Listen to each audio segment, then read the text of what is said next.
Meus irmãos, a paz do Senhor esteja convosco nessa noite. Mais uma oportunidade que nós temos de estar na casa de Deus para louvar o seu santo nome e ouvirmos da palavra do Senhor.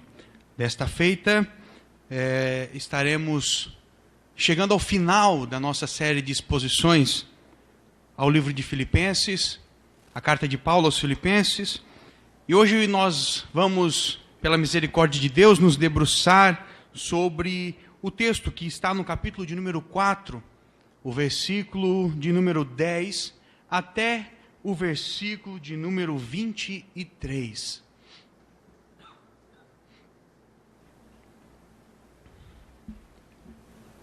Filipenses, capítulo de número 4, versículo 10 ao 23. Todos encontraram? Amém? Diz assim a palavra do Senhor. Alegrei-me sobremaneira no Senhor, porque agora, uma vez mais, renovastes a meu favor o vosso cuidado, o qual também já tinhais antes, mas vos faltava oportunidade. Digo isto não por causa da pobreza, porque aprendi a viver contente em toda e qualquer situação. Tanto sei estar humilhado, como também ser honrado. De tudo e em todas as circunstâncias já tenho experiência, tanto de fartura como de fome, assim de abundância como de escassez. Tudo posso naquele que me fortalece. Todavia fizestes bem associando-vos na minha tribulação. E sabeis também vós, ó Filipenses, que no início do Evangelho, quando parti da Macedônia, nenhuma igreja se associou comigo no tocante a dar e receber, senão unicamente vós outros. Porque até para Tessalônica mandastes, não somente uma vez, mas duas, o bastante para as minhas necessidades. Não que eu procure o donativo, mas o que realmente me interessa é o fruto que aumente o vosso crédito.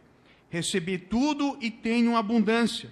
Estou suprido, desde que Epafrodito me passou as mãos, o que me veio da vossa parte, como um aroma suave, como um sacrifício aceitável e aprazível a Deus. E o meu Deus, segundo a sua riqueza em glória, há de suprir em Cristo Jesus cada uma das vossas necessidades. Ora, a nosso Deus e Pai seja a glória pelos séculos dos séculos. Amém. Saudai a cada um dos santos em Cristo Jesus. Os irmãos que se acham comigo vos saúdam. Todos os santos vos saúdam, especialmente os da casa de César. A graça do Senhor Jesus Cristo seja com o vosso espírito. Amém. Deixe a sua Bíblia aberta, porque nós faremos a exposição e acompanhando o versículo a versículo da palavra do Senhor, mas vamos, nesse momento, fechar os nossos olhos e orar a Deus. Senhor nosso Pai, Deus soberano, Criador de todas as coisas, estamos, Senhor, chegando ao final deste propósito de expor a carta de Paulo aos Filipenses. E confesso, Senhor, que até este momento temos sido agraciados e abençoados pela exposição santa, sincera e verdadeira da Tua palavra. Deus, que nesta noite o Senhor também possa, apesar de mim, falar com a Tua igreja, nos ensinar e aquilo que pudermos nessa noite extrair desta gloriosa palavra que Paulo escreveu aos Filipenses. Senhor, que Tu possa abençoar o Teu povo. É o que eu te peço em nome de Jesus. Amém. Pode tomar o seu assento?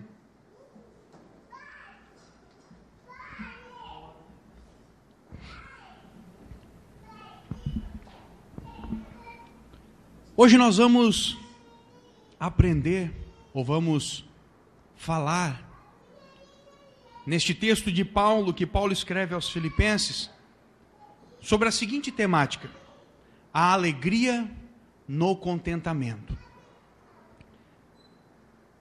Eu, quando estava preparando essa mensagem, comecei a me lembrar da minha infância. Eu sempre gostei muito de jogar videogame. E lembro quando eu era guri, pequeno, que não sou tão velho assim, mas eu peguei o começo ali dos videogames, né? No começo a gente jogava o Atari. Eram jogos bem simples, eram jogos repetitivos. O controle, para a gente controlar ali os bonequinhos, tinha um botão só. Os gráficos eram péssimos, horríveis. Mas eu me lembro que a gente passava horas entretido jogando videogame. Depois de um tempo, com a evolução da tecnologia, foram surgindo os novos videogames, novos consoles. E eu lembro que o meu primeiro videogame foi um Master System 3. Era um espetáculo. O controle já possuía 2 botões. Os gráficos já eram um pouquinho melhores. Haviam fases ali, missões, que a gente se intertia e ficava junto com os amigos perdendo horas e horas. E perdia a noção do tempo. Depois, as coisas foram evoluindo ainda mais. Veio o Mega Drive, veio o Super Nintendo. E aí os gráficos já eram ainda melhores, mais coloridos. Os jogos já eram mais elaborados. Os controles já passavam de 6 botões. E o mais incrível, meu irmão, você poderia jogar um jogo, salvar ele, e no dia seguinte continuar da onde você tinha parado. Isso era fantástico. Depois de um tempo veio o PlayStation, com seus gráficos em 3ª dimensão. Era fantástico aquilo. Os controles já passavam dos 8 botões. E a gente ficava fascinado com aqueles jogos tão envolventes, com aquelas missões tão mirabolantes. E a coisa só ia melhorando. Hoje o PlayStation já está na 4ª geração. Daqui a pouco chegando à 5ª geração. Em matéria de jogabilidade, são os melhores.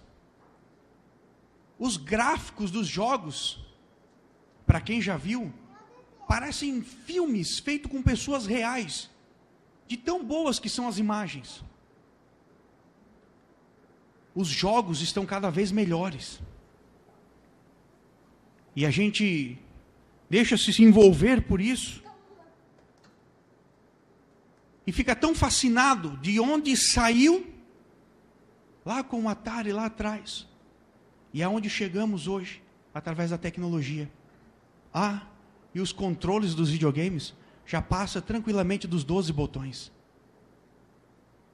E os videogames hoje, os consoles, não fazem apenas a gente jogar. Dá para assistir filmes, acessar a internet e tantas outras coisas mais. Mas apesar, meus irmãos, de toda essa revolução que nós temos visto, o que eu mais tenho presenciado, o que eu mais tenho visto, são pessoas reclamando. Reclamando da qualidade da imagem, reclamando dos jogos, a jogabilidade não é boa, a resolução não é a perfeita, não é a melhor. A bem da verdade, meus irmãos, é que eles podem inventar um videogame aonde o jogador seja transportado para dentro do jogo, e ainda assim as pessoas irão reclamar, e ainda assim as pessoas estarão insatisfeitas. O que eu quero dizer com isso? Com esta simples ilustração, eu quero dizer que o ser humano, o homem, ele sempre estará insatisfeito. Faz parte da sua natureza caída. Ele sempre vai buscar a satisfação em riquezas, em fama, em glória, em sucesso, em possuir, em ter. O homem sempre há de buscar a satisfação nas coisas deste mundo. Mas ele nunca encontrará a satisfação e o contentamento nas coisas deste mundo, porque Deus não permitirá. A satisfação do homem ele encontrará somente em Cristo Jesus. Agostinho escreveu que o nosso coração vive inquieto enquanto não repousar em Ti, ó Deus. O coração do homem estará sempre inquieto. Não importa o quão rico este homem seja, não importa o tamanho das suas posses, enquanto nosso coração não repousar em Deus, não acharemos descanso para a nossa alma.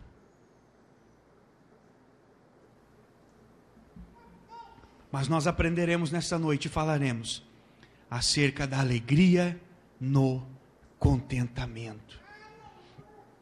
Dito isto, à guisa de introdução, vamos voltar os nossos olhos ao versículo de número 10, onde Paulo nos diz o seguinte: alegrei-me sobremaneira no Senhor, porque agora, uma vez mais, renovastes a meu favor o vosso cuidado, o qual também já tinhas antes, mas vos faltava oportunidade. Note, meu irmão, que Paulo, ele começa esse versículo de número 10, fazendo um agradecimento aos filipenses. Mas me chama a atenção que Paulo vai dizer o seguinte: eu alegrei-me sobremaneira, ou alegrei-me imensamente no Senhor. A alegria de Paulo não estava na oferta enviada pelos filipenses. A alegria de Paulo não estava na generosidade dos filipenses para com ele. Mas a alegria de Paulo estava no Senhor. Como nós temos aprendido durante toda a exposição desta carta aos filipenses, que a alegria, a fonte da nossa alegria é o Senhor. E a alegria que Paulo nos ensina aqui, ela é uma alegria ultra circunstancial. Ou seja, uma alegria que não está atrelada a situações externas. Ela não está atrelada, não está relacionada à minha despensa estar cheia ou ela estar vazia. Esta alegria não está relacionada a eu ter saúde ou eu padecer enfermidade. Não importam as situações externas, sejam elas benéficas ou adversas. A minha alegria, a fonte do meu regozijo é o Senhor. É uma alegria ultra circunstancial. E o que Paulo nos diz aqui no versículo de número 10, continuando aqui sobre o versículo, Paulo nos deixa claro que os filipenses não haviam esquecido dele. Já haviam se passado praticamente 10 anos, desde que Paulo estivera em Filipos e fundara ali a igreja. Mas, tendo passado estes 10 anos, os filipenses ainda não haviam se esquecido de Paulo. O que Paulo nos diz aqui, ele escreve o seguinte: porque agora, uma vez mais, renovastes, ou em algumas traduções diz aflorastes, como uma flor que desabrocha, uma flor que passou pelo inverno, você olha, parece que ela morreu, porque suas folhas caíram, mas quando vem a primavera, vem o renovo, e de novo as folhas verdes nascem, de novo as flores coloridas desabrocham. Assim era o amor dos filipenses por Paulo. Parecia que estava morto, mas não estava morto. E Paulo vai nos dizer que o que faltou aos filipenses foi oportunidade. Ele disse assim: eu sei que vocês não se esqueceram de mim. Eu sei que na verdade faltou oportunidades. Mas agora, mais uma vez, vocês renovaram o cuidado para comigo. E alguns estudiosos vão dizer, nós já comentamos aqui, que a igreja de Filipenses era uma igreja pobre. Mas ainda assim era uma igreja que, mesmo com a sua pobreza, a sua necessidade, ajudava Paulo. E alguns estudiosos vão dizer que a igreja ajudou a Paulo ao ponto da sua própria falência. Por quê? A igreja de Filipos, uma igreja pobre e necessitada, ajuda o apóstolo Paulo ao ponto da sua própria falência. Porque Filipos entendeu, os filipenses entenderam, que contribuir com a obra de Deus é uma graça, é um privilégio e não uma obrigação. Eu vou repetir, os filipenses entenderam que contribuir era um privilégio, era uma graça e não uma obrigação. Então o que Paulo faz aqui no versículo de número 10 é iniciar o seu agradecimento aos filipenses. É demonstrar gratidão pela oferta que ele recebeu. A gratidão, meus irmãos, é uma atitude cristã.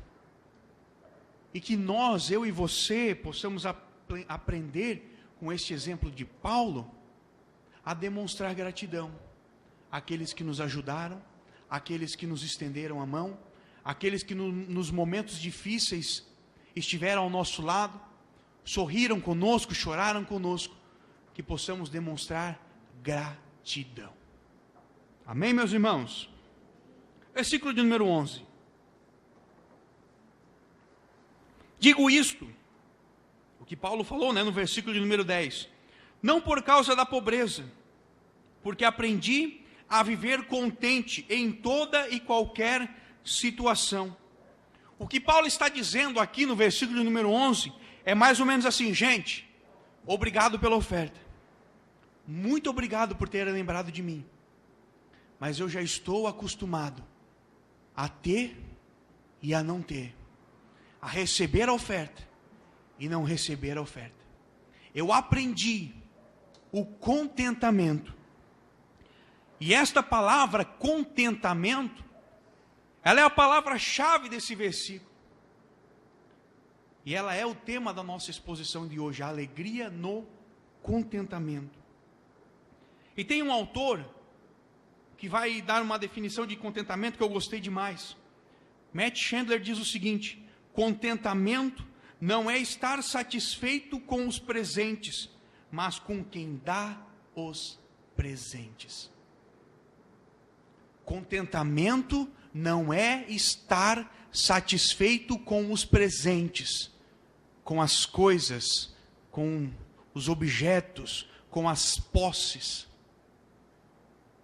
Não é estar contente com os presentes, mas com aquele que dá o presente. Aleluia. Paulo vai nos dizer no versículo número 11, que ele aprendeu a viver contente em toda e qualquer situação. E aí podemos entender que o aprendizado de Paulo tem pelo menos duas fontes. Primeiro, Paulo, como um bom estudioso, aprendeu sobre o contentamento nas sagradas letras, na Bíblia Sagrada.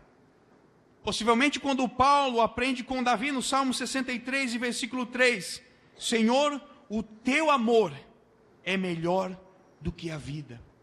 Ou quem sabe quando o apóstolo Paulo leu Abacuque 3, 17 ao 19, quando o profeta diz: ainda que não haja fruto na videira, ainda que o fruto da oliveira minta, ainda que as ovelhas sejam arrebatadas do curral, e ainda que não haja mais o gado, ainda que a situação seja desastrosa, calamitosa, ainda que o cenário seja de desolação, de destruição, todavia eu me alegrarei no Senhor, exultarei no Deus da minha salvação. Aleluia. Mas além da palavra de Deus, Paulo vai nos dizer no versículo de número 12, que ele aprendeu por experiência. Paulo não aprendeu o contentamento, meus irmãos, de forma imediata, como um estalar de dedos. Não foi assim que Paulo aprendeu o contentamento. Mas Paulo diz que aprendeu por experiência.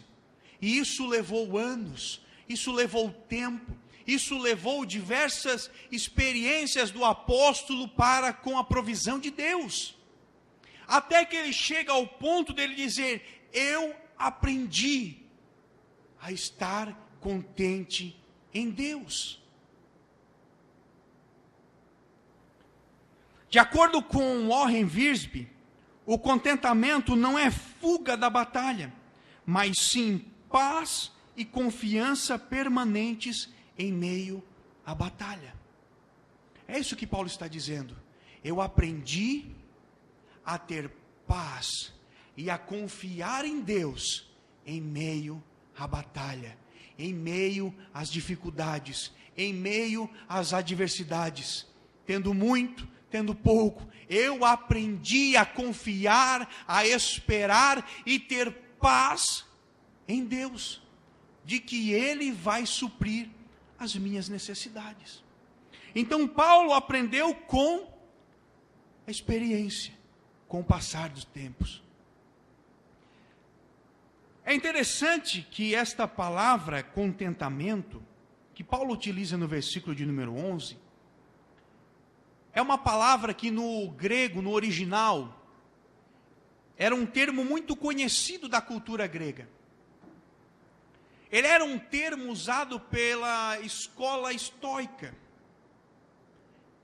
E significava o desprendimento quanto aos bens materiais. Esse termo, no original, significa autossuficiência. O termo contentamento. Os estoicos ensinavam que o homem possui dentro de si a capacidade para enfrentar a vida e a morte, sem depender de nada e de ninguém. O que eles ensinavam era que nós, como seres humanos, deveríamos nos desprender de todos os desejos. E é claro que se eu me desprender de todos os meus desejos, não terei desejo de possuir alguma coisa. E eles também ensinavam que nós deveríamos nos desprender de todas as nossas emoções. Ora, se eu não tenho desejo de nada, e se eu não tenho emoção de nada, se eu me desprendi de tudo isso, eu poderia perder alguém próximo, poderia perder um ente querido, e aquilo para mim não faria diferença nenhuma, porque eu seria alguém desapegado das coisas, sem emoções, desapegado das emoções, desapegado dos desejos.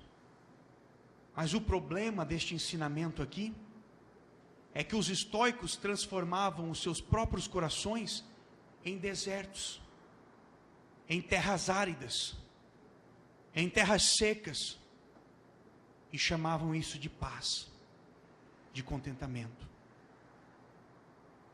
Paulo está dizendo no versículo 11, porque eu aprendi a autossuficiência. Mas Paulo também aqui, meus irmãos, ao afirmar a sua autossuficiência, não está sendo arrogante. Não entenda Paulo como prepotente ou dizendo que ele é o capitão da sua própria vida, não. Porque nós vamos aprender no versículo 11, 12 e 13, que Paulo pega a autossuficiência estoica e transforma em suficiência em Cristo. E a chave para nós descansarmos, para nós termos paz e confiança nesta suficiência em Cristo, meus irmãos, é nós entendermos que todas as coisas, por menores que sejam, estão debaixo da soberania de Deus. Jesus mesmo vai dizer, Lucas capítulo 12, versículo de número 6, que até os cabelos da nossa cabeça estão contados. Aleluia. Há um dito muito popular, muito conhecido, que alguns pregadores, até menos desavisados, acham que é um versículo bíblico e citam como se fosse a Bíblia. Mas é um dito retirado do Alcorão, que diz assim, ó: que não cai uma folha da árvore se Deus não quiser. Embora não esteja na Bíblia, este dito é a mais pura verdade acerca do nosso Deus. Que se Ele não quiser, nem mesmo uma folha da árvore vai cair. E o segredo então é nós confiarmos, crermos em Deus, que Ele é soberano para suprir as nossas necessidades, para cuidar de nós, de que nada sai do plano de Deus. Amém, meus irmãos? Este exemplo de Paulo, ele é muito importante para nós hoje, porque as pessoas por aí afora, elas vivem descontentes,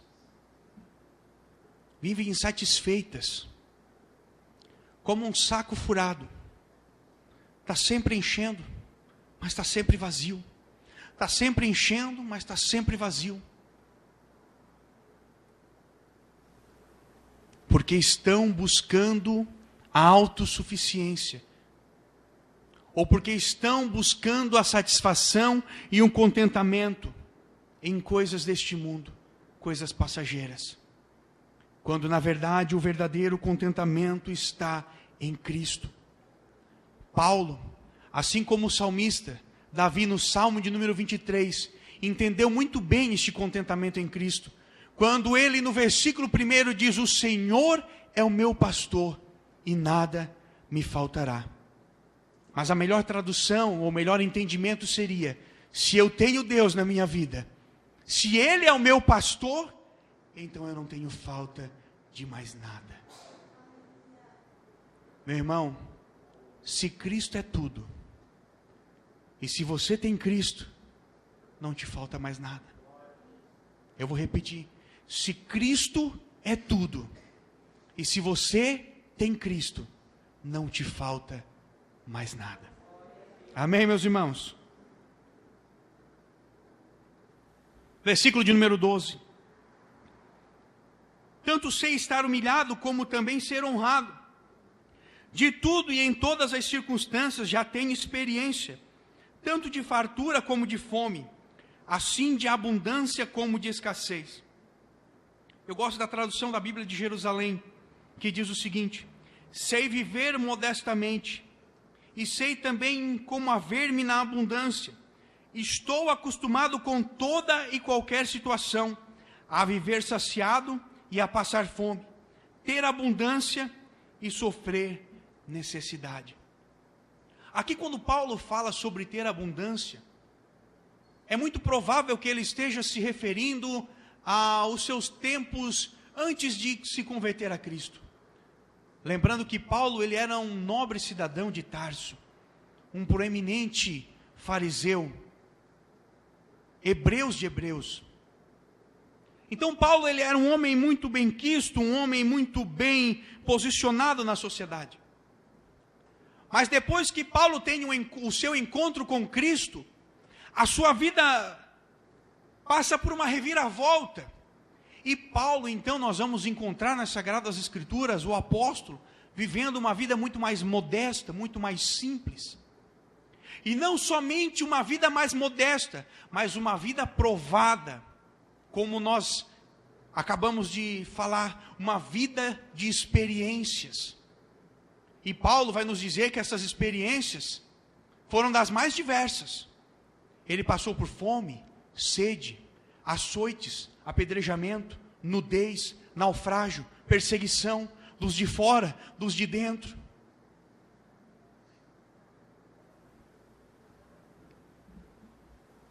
O apóstolo nos diz, versículo de número 12: em tudo e em todas as circunstâncias eu já tenho experiência. O que Paulo quer nos dizer aqui é que a vida dele não era afetada pelas coisas externas. A vida de Paulo não era afetada pela pobreza ou pela riqueza. Paulo vai nos dizer, como eu disse aqui, a Bíblia de Jerusalém, ele diz o seguinte: eu sei viver modestamente, e sei também como haver-me na abundância. Então Paulo, ele sabe em todas as circunstâncias, tendo pouco ou tendo muito, Paulo sabe como viver, porque o seu contentamento vem do Senhor. E aí aqui, Warren Wiersbe vai trazer uma reflexão muito importante e muito tremenda, porque ele diz assim: olha, a maioria de nós, ou quase todos nós, sabemos estar humilhados. Não é isso que Paulo diz?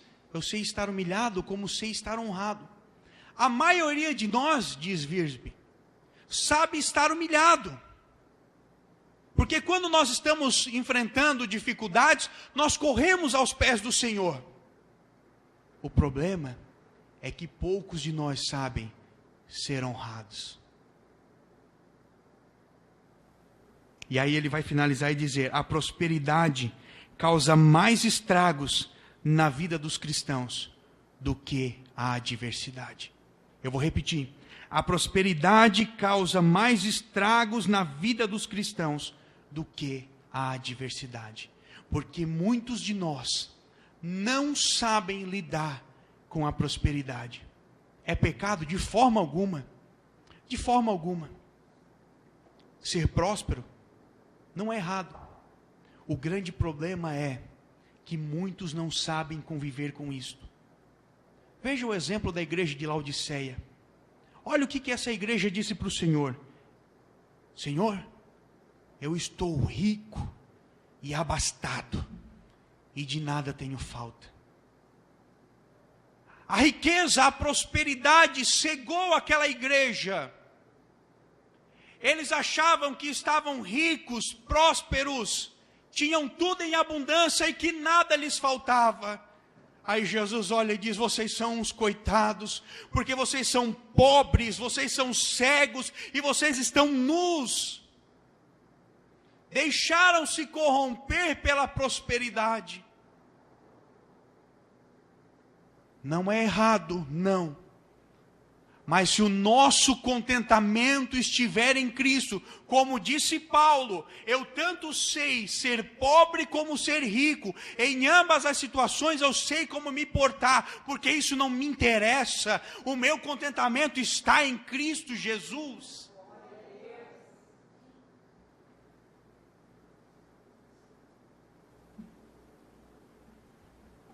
Versículo de número 13. Paulo vai nos dizer: tudo posso naquele que me fortalece. Talvez esse seja um dos versículos que mais vezes é interpretado de forma errada.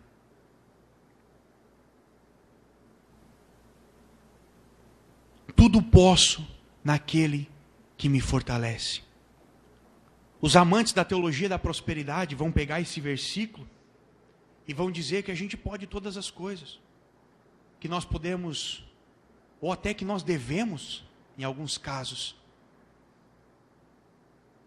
ser ricos, prósperos, não podemos ficar doentes, temos que ter uma família linda, rica, abençoada, temos que ter o melhor salário, temos que ter o melhor emprego, a melhor casa, o melhor carro, que nós não podemos nos contentar com pouco, porque o Senhor tem que nos dar as coisas que nós quisermos, porque podemos todas as coisas naquele que nos fortalece. É isso que eles pregam. Mas isso é o maior absurdo. É a interpretação mais incorreta que poderíamos dar a este versículo.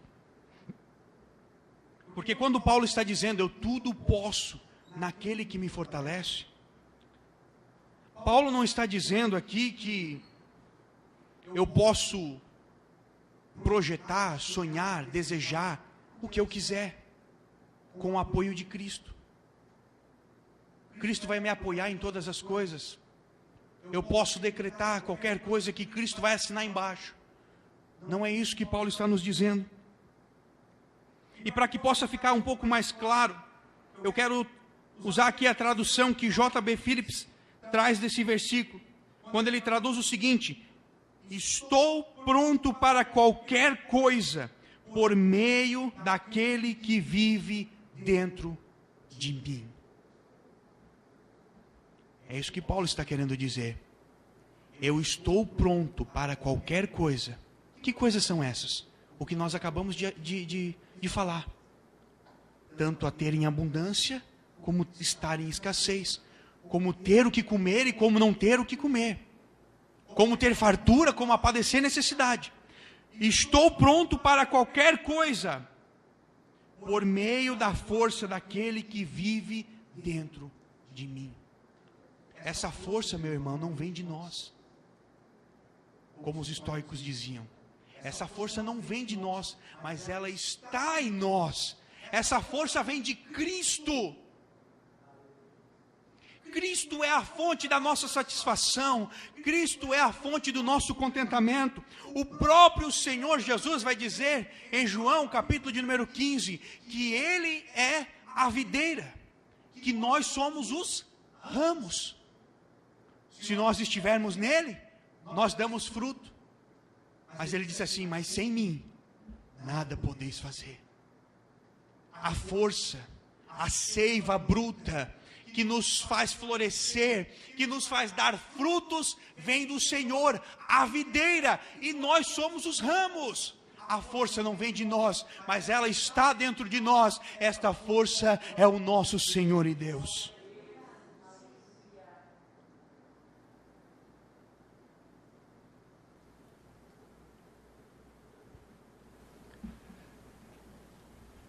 Matt Chandler vai dizer o seguinte, acerca de Filipenses 4:13. Escute. O pano de fundo do que Paulo quer nos ensinar é que se nós verdadeiramente conhecemos a Cristo, o seu amor e a sua graça abundante, a riqueza não nos será impressionante e o sofrimento não nos perturbará. Eu vou repetir. Se nós verdadeiramente conhecemos a Cristo, as riquezas não serão impressionantes para nós. Nem a pobreza, o sofrimento nos perturbará.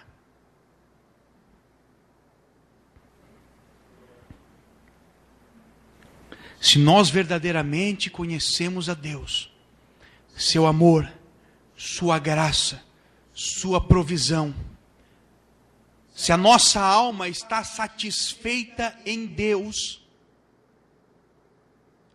nem as riquezas desviarão o nosso olhar de Cristo, nem o sofrimento nos tirará dos caminhos do Senhor, porque Cristo nos satisfaz. Amém, meus irmãos?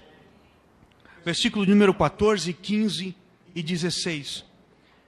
Todavia, fizestes bem associando-vos na minha tribulação. E sabeis também vós, ó Filipenses, que no início do Evangelho, quando parti da Macedônia, nenhuma igreja se associou comigo no tocante a dar e receber. E algumas traduções vai falar sobre despesas e receitas. Senão unicamente vós outros. Porque até para Tessalônica mandastes não somente uma vez, mas duas, o bastante para as minhas necessidades. Paulo, nestes versículos que nós lemos, ele faz a questão aqui de deixar bem claro que a oferta dos filipenses foi bem-vinda. Porque quem lê o versículo 11, 12 e 13, vai achar que Paulo não estava precisando. Vai achar que a oferta não era necessária. Ou vai até entender que Paulo não apreciou aquela oferta. Quando Paulo diz que ele sabe viver com oferta, sem oferta, em abundância ou em pobreza.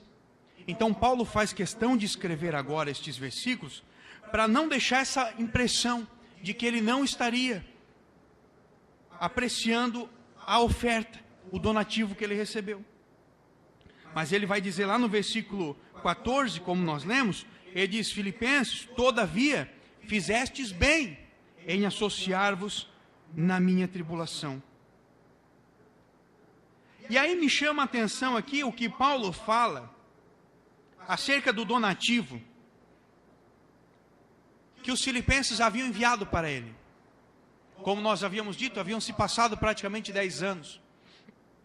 Mas aquela igreja não havia perdido o seu fervor missionário em ajudar o apóstolo, em ajudar na propagação do evangelho, em ajudar no ministério de Paulo. Aquela igreja ainda não havia perdido o seu fervor. E aí Paulo vai dizer: olha, porque vocês sabem que quando eu parti da Macedônia, fui para Tessalônica, nenhuma igreja me ajudou, nenhuma igreja se associou comigo, a não ser vocês, no tocante a dar e receber. Agora note que interessante. A igreja dos filipenses estava doando para Paulo, enviando donativos, uma oferta para Paulo. Eles estavam dando, eles estavam enviando, mas Paulo vai dizer, isso é por demais glorioso, que no tocante aqui a ofertar, é uma via de mão dupla. É uma via de mão dupla. A igreja dos filipenses davam, mas também recebiam. Paulo nos deixa claro aqui que quando nós ofertamos na obra do Senhor, quando nós entregamos a nossa contribuição, quando nós ajudamos com cesta básica, com donativos, quando nós ajudamos a obra missionária, é uma via de mão dupla, aonde nós damos e nós também recebemos. Os filipenses estavam ajudando Paulo com donativos, e ao mesmo tempo, eles estavam recebendo as bênçãos celestiais em Cristo, por intermédio da súplica de Paulo. Então, quando você dá, você também recebe. Deus abençoa a sua vida. É uma via de mão dupla. E aí, continuando nesse pensamento, Paulo escreve o versículo 17, e ele diz o seguinte: não é que eu procure o donativo, mas o que realmente me interessa é o fruto que aumente o vosso crédito. No caso de Paulo, em se tratando de Paulo, sempre havia uns críticos de plantão. Se Paulo recebesse a oferta, alguns chamavam ele de egoísta, de avarento. Se Paulo recusasse a oferta, alguns achavam que Paulo estava usando da sua humildade para se promover e se vangloriar. Mas o que Paulo faz no versículo de número 17 é deixar bem claro para todo mundo que o interesse do apóstolo não é pelo donativo. Olha o que ele diz: não é que eu procure o donativo, mas o que realmente me interessa é o fruto que aumente o vosso crédito. Paulo estava mais interessado na atitude dos filipenses do que na própria oferta que ele recebeu. E aí Paulo faz aqui um jogo de palavras interessante, porque ele usa alguns termos comerciais quando ele fala sobre fruto e crédito. Fruto aqui significa juros ou dividendos, e crédito significa conta. Então, parafraseando esse versículo aqui, com esse jogo de palavras que Paulo está fazendo, é como se Paulo dissesse assim, ó: Filipenses, o seguinte, ao vocês me ajudarem, é como se vocês estivessem depositando no banco do céu, no banco celestial.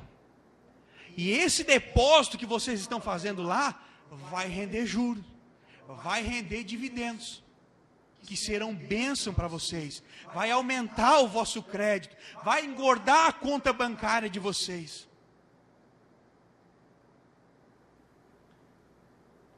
Os filipenses estavam investindo Assim como eu e você, muitas vezes, pegamos as nossas economias no final do mês, vamos lá e depositamos na poupança. Investimos para que possamos dali ganhar juros, ganhar dividendos. E o que Paulo vai dizer aos filipenses é isso. Vocês estão depositando no banco celestial. E sabe quem é que vai remunerar vocês?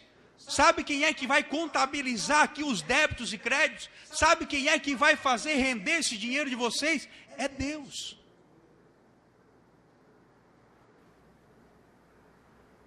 Mas aqui eu chamo a atenção para uma coisa bem importante. Para que você, ao sair por essa porta, e você disser assim, olha, eu vou começar a ajudar. Eu vou começar a doar agora. Fui tocado, impactado pela palavra de hoje. Então eu quero apenas dar um alerta para você.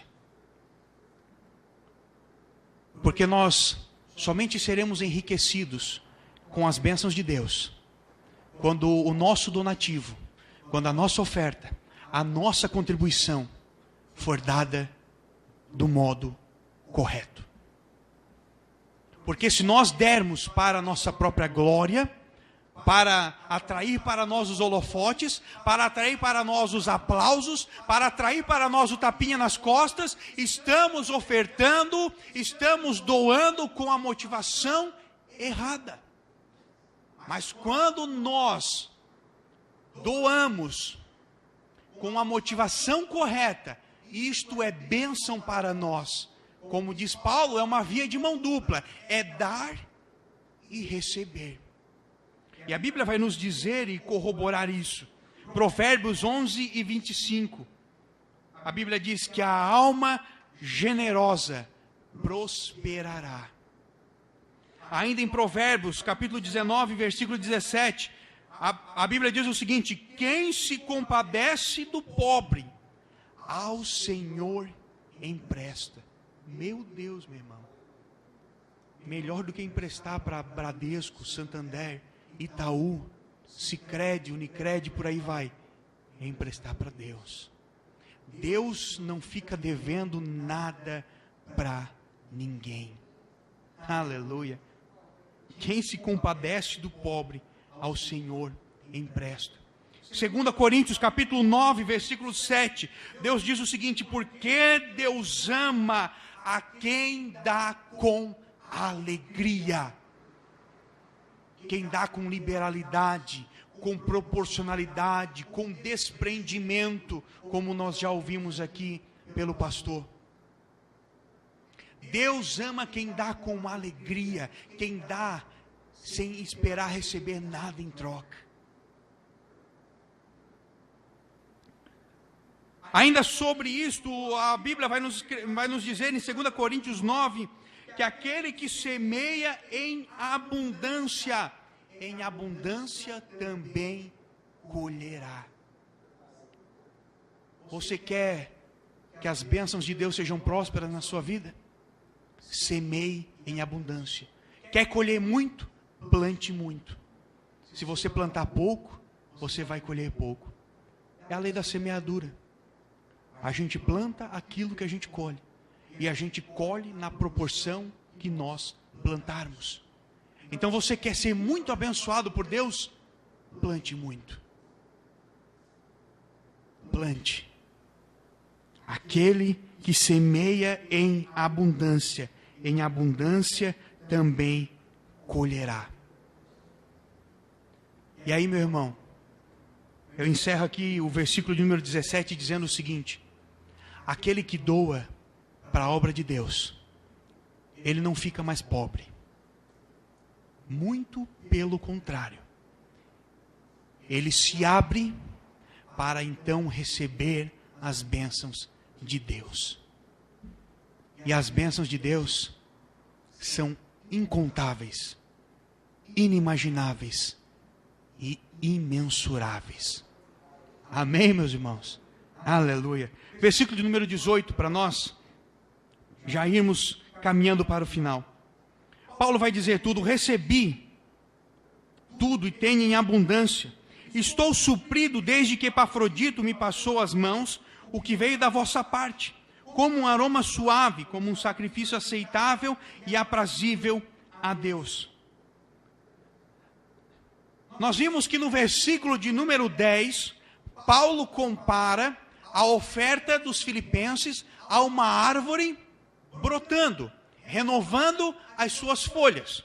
No versículo 14 ao 17, nós vemos que Paulo compara a oferta dos filipenses a um investimento.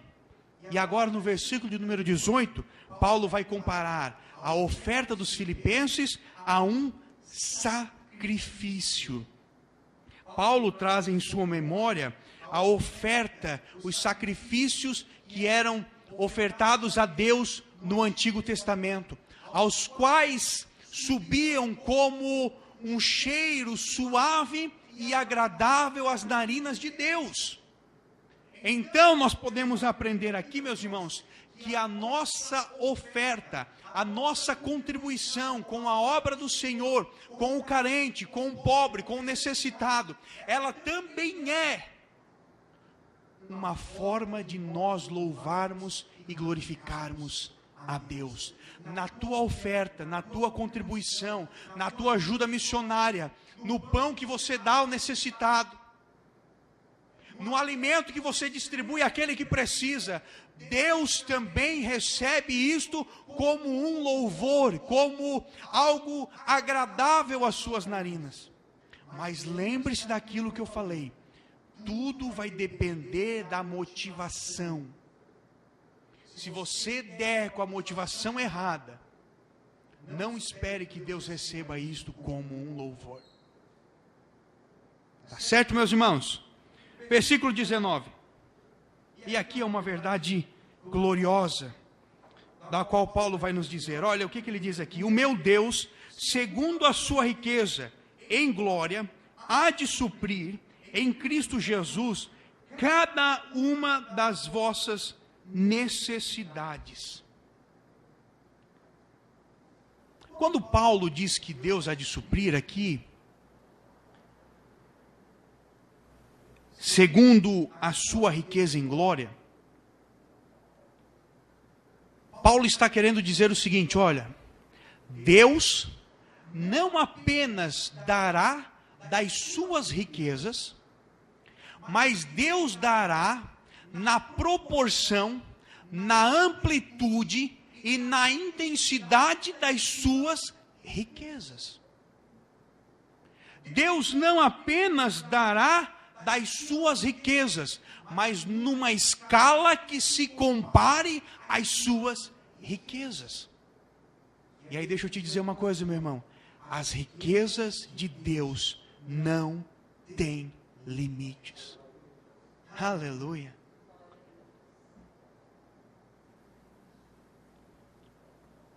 Quando Paulo está aqui dizendo que Deus, ainda versículo 19, suprirá de forma gloriosa as vossas necessidades, Paulo não tem em mente apenas a recompensa que Deus nos dará quando entrarmos na eternidade.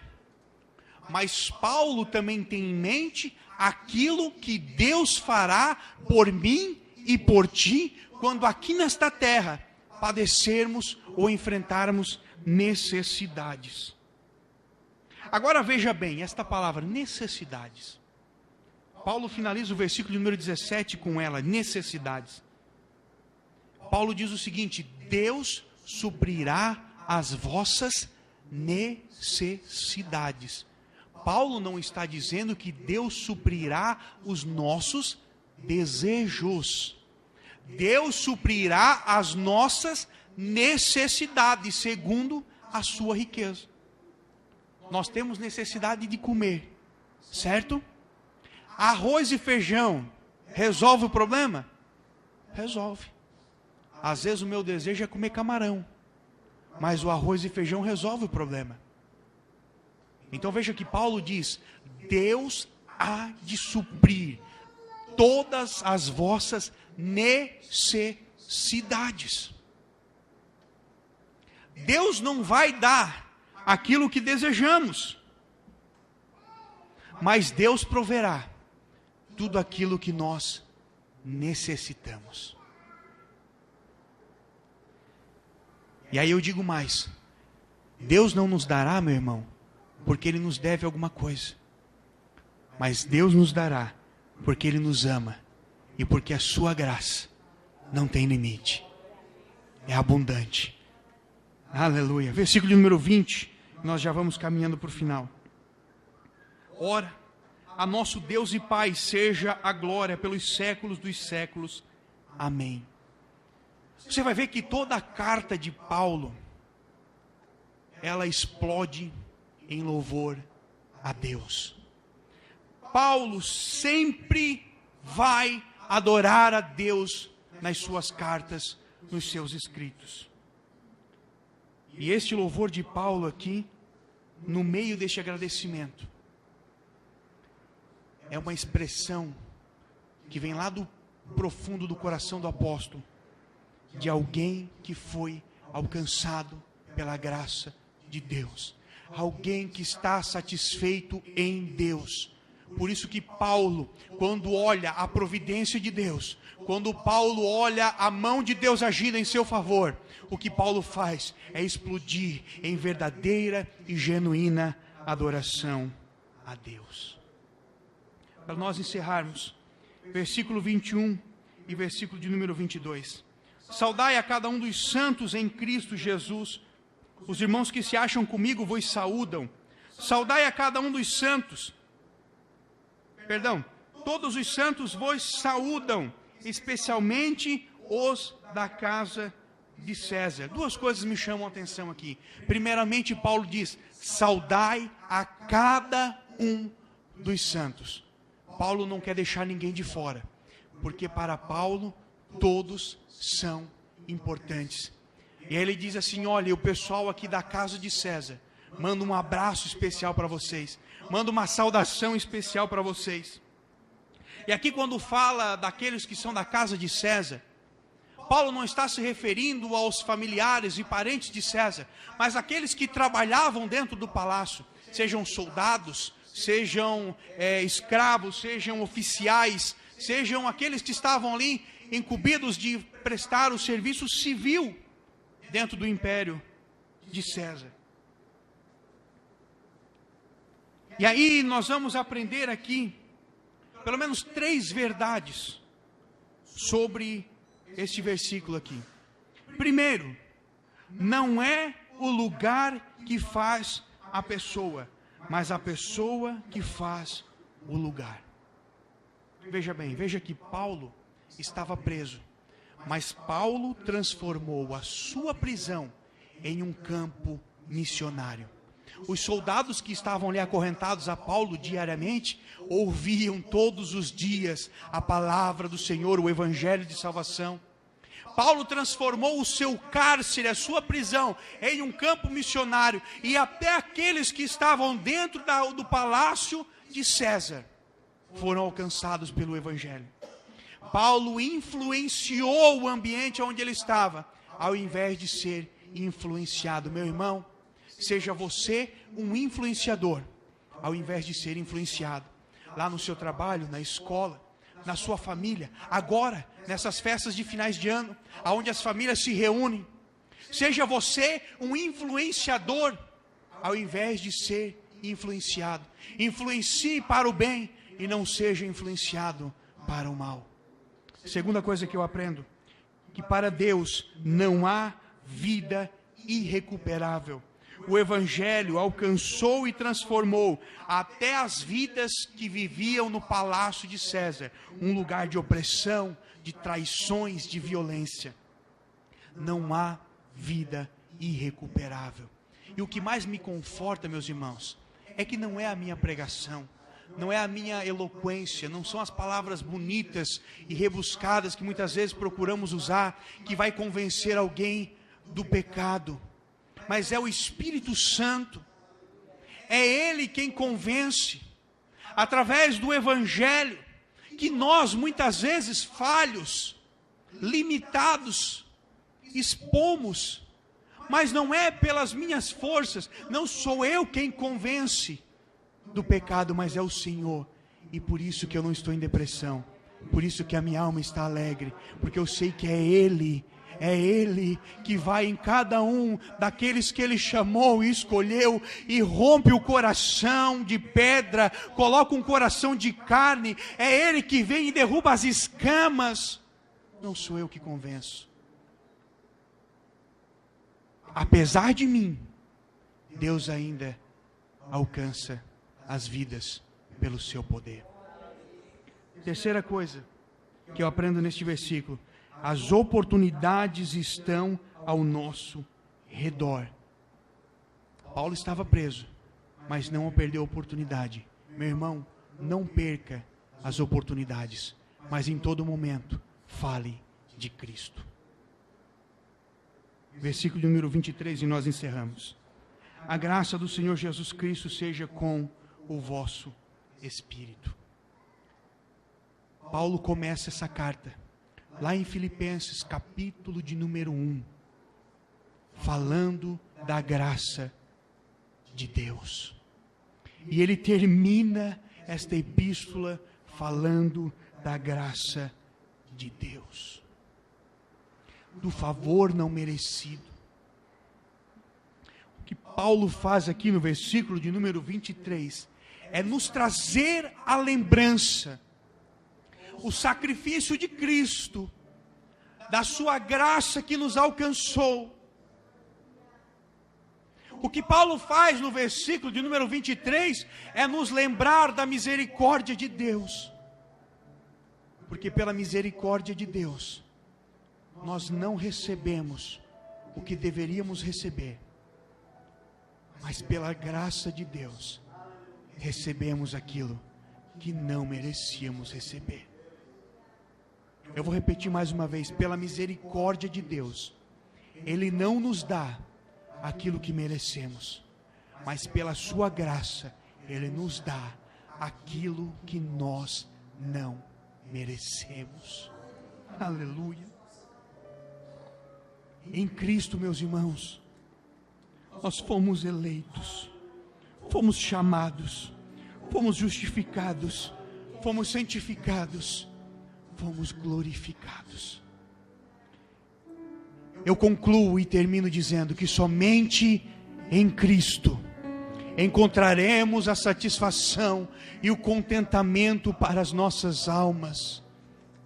Somente em Cristo estaremos plenamente satisfeitos. E eu termino com uma frase de John Piper, que ele diz o seguinte: Deus é mais glorificado em nós quando nós somos mais satisfeitos em Cristo. Se coloque de pé. Deus é mais glorificado em nós quando nós somos mais satisfeitos em Cristo. Feche os seus olhos. Senhor, nosso Deus e nosso Pai, somente em Ti encontramos a satisfação. Conforme foi dito nessa noite, que nem as riquezas, que nem o sofrimento, jamais nos afastem, nos retirem, façam nossos pés desviar. Queremos Te conhecer mais e mais. Queremos conhecer mais de Ti, mais do Teu amor, mais da Tua graça. Queremos conhecer mais e mais de Ti, para que realmente, Senhor, isto seja uma verdade na nossa vida. Que venhamos aprender o contentamento e a satisfação em Ti, ó Deus. E que em todo lugar, aonde estivermos, possamos falar de Ti, pregar a Tua palavra, influenciar e não sermos influenciados. Louvado seja o Teu nome, Senhor. Amém e graças a Deus.